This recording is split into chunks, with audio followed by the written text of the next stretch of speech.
NACDL is the association of the nation's criminal defense bar.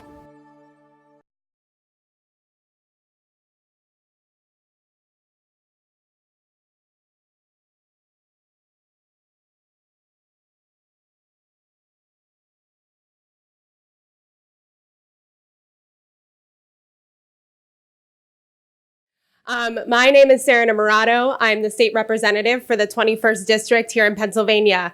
So I represent Pittsburgh and parts of Allegheny County. And I have to say I'm really proud of my county because we've seen a 41% decrease in overdose deaths due in part to our successful harm reduction tactics that we have been deploying. I center my policy work on people. I fight hard for vulnerable families, and I strive to bring their voices with me every time I come to Harrisburg. But it seems like every week I meet someone who's been impacted by the overdose crisis. I talk to grieving parents. I talk to the police officer who lost a neighbor who they had been advocating for. I talk to women who are leaving their husbands because of the active, chaotic addiction. I talk to grandparents who are raising their grandchildren because of this crisis. I was drawn to service because the people who are closest to the problems are often the furthest from the solutions. These are the people that are often most isolated from policymaking. The overdose crisis has been for us more than a decade. And that's about how long it's been since I lost my father to addiction. See, what makes me uniquely qualified to speak to you today is not my title as state representative, but one as a daughter who lost her father to the opioid epidemic. My dad was this big Italian guy. He had a really amazing mustache. He was like very into being Italian. He taught me to catch a fly ball. He instilled in me a love of roller coasters and public transit. He was a civil engineer and he was always tinkering with something at our house that was located in suburban Pittsburgh. And when I was 14, I remember my mom sitting me down and explaining what addiction was and how we were going to support my father on his road to recovery. But the reality is that he got caught up in a cycle. He was in and out of rehab more than 7 times. Sometimes it was court mandated. Sometimes it was a very expensive private retreat. He maintained his job most of the time, but he couldn't maintain his marriage. And my mom, my sister, and I left him. And I watched my mom struggle to support my sister and I on a high school degree and an hourly wage. This went on for years. Periods of sobriety were brief and they were precarious. It was 2009 when I was finishing up my shift from my second job when the phone rang. It was my stepmother. I knew what she was going to say next. I had known in my soul that since my father had gone missing earlier that summer, that he wasn't going to come home alive. She told me what I already knew, that he was dead. My father died along the highway in Florida without dignity and alone. His lifelong struggle with addiction had come to an end. And then she asked me to do the most difficult thing I would ever do in my life. She asked me to call my mother and my sister. And I'll never forget the sound that my sister made when I told her that my father was dead. It was this whisper squeak, and it held all the pain in the world. I was 23. She was 21. It's a sound I'll never forget. Hearing that sound, I couldn't help but feel furious at my father and the person who had sold him drugs and had fueled that addiction. How could he do this? He had already forced us out of our house. He missed my graduation. He ruined my mother's credit. He had taken us from a middle-class suburban lifestyle to one of instability and constant striving. I felt like collateral damage in his addiction. I felt hopeless, and I searched for people to blame. It took me years to let go of that anger. It took me years to realize that my father's death was the knot in the middle of tangled strings. Unchecked, untreated mental health issues, unconstrained and unregulated pharmaceutical greed, decades of failed drug policy at every level of government. When I lost my father, I lost the universe of possibilities he contained. I lost the possibility of recovery for him.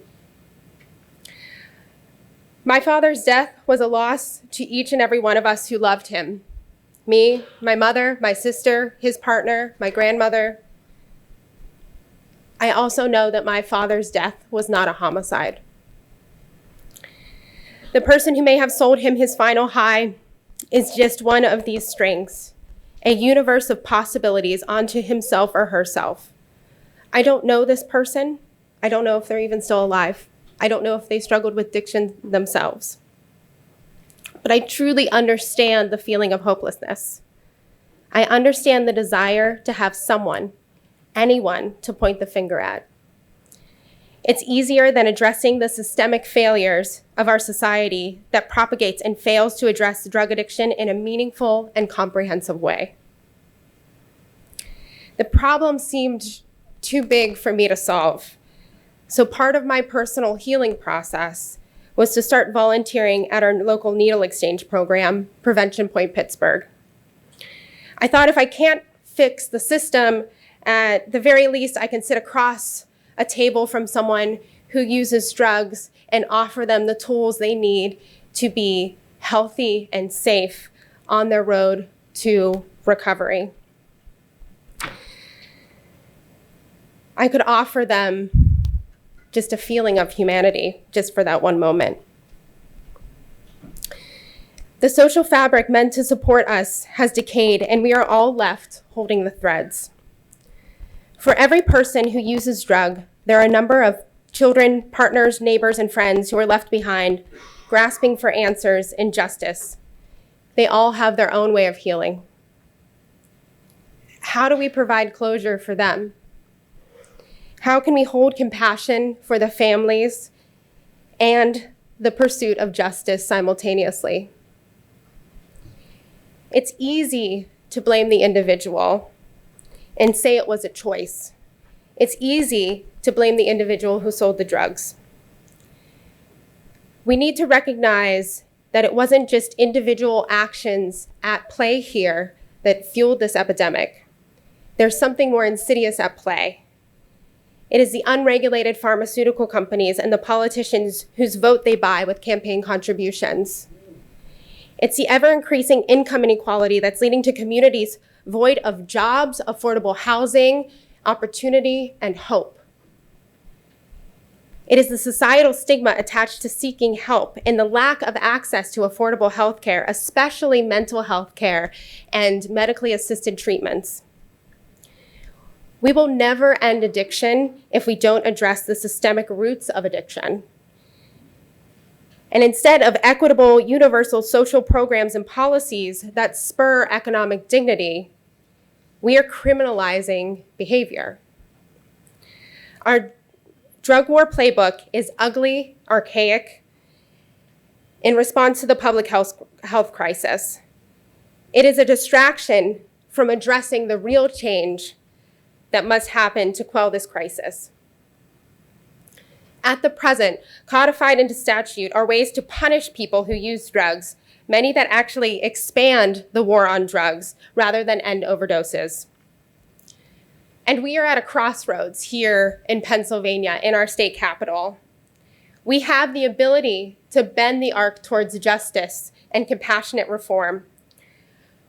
Or we can add to the body count in our cemeteries and prisons.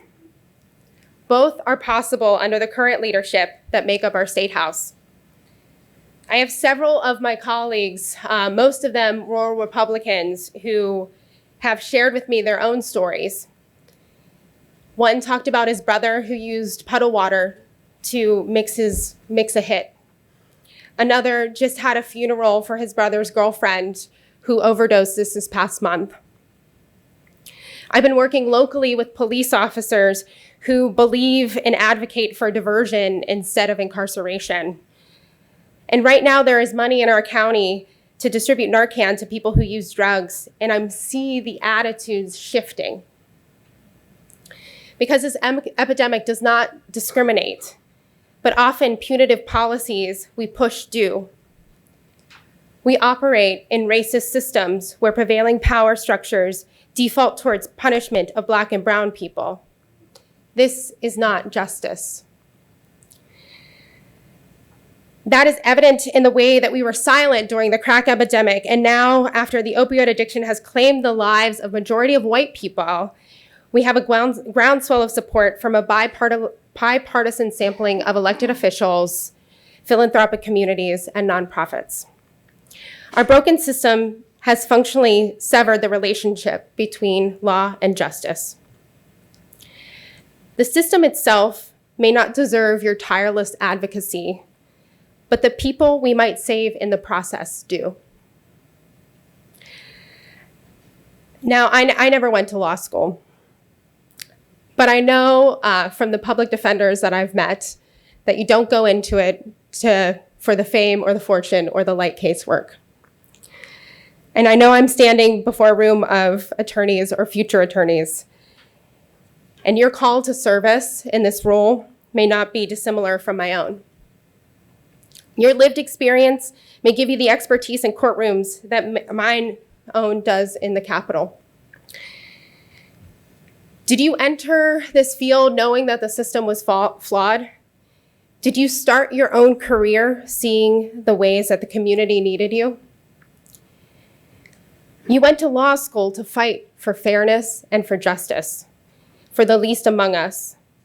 You come here today to learn skills you need to defeat district attorneys and save a client's life. You come to learn from public health experts, advocates on how to treat this epidemic, yes, but more importantly, the people who use drugs or sell drugs with nuance and compassion. You came here today because you care. But you know as well as I do that the war on drugs will not be dismantled on a case-by-case basis in the criminal courtroom. I know there must be times when your client is sitting in front of you and that you know if the laws were different, they wouldn't need your help, but they would get the help from a medical professional, from a social worker, from someone who can actually deliver the compassionate care that they need to get better. I know that's the way the world is now. We need your service now, but it's not the way the world can be or should be. Systemic change is needed, and we need to imagine what it could be, and you have to be a part of that process. If you have the time, engage with your local treatment centers and elected officials and become their trusted advisor. Across the country, we've seen a wave of progressive DAs that were once defense attorneys. These leaders are on the front lines bringing justice to our communities, and this is what we need here in Pennsylvania. We must fight tirelessly for laws that more closely resemble justice and policies that breed compassion. This fight has ramifications far beyond the rooms that we operate in every day. Yesterday was election day. So just a show of hands, how many were answering texts from your friends on which judges to vote for or which DA to vote for? Yeah. That's because you guys are living it. You spend your time saving lives. Maybe it's time to consider how to take that fight outside of the courtroom. Your expertise and your stories of your clients is desperately needed to the candidates and elected officials who need to understand how your work is impacted by the laws that we are passing in our state capitals. And maybe one day that candidate might be someone in this room. But this is how we start to repair that social fabric, to stitch back the threads that connect us all. My grief and sharing of story has connected me with an innumerable amount of people. My loss connected me directly to systems that demand change. My father's death, yes, made me part of a crisis, but it also made me part of the solutions, and I honor his memory every day that I get to do this work. You're in for a very full day today, learning from experts in this area, and I am so excited what you're going to hear and what you're going to take back with you. Your power for your community and the people that you advocate most for is going to be amplified by the connections you build in this room. And I'm so excited that you're here. Thank you for being here, and thank you for caring.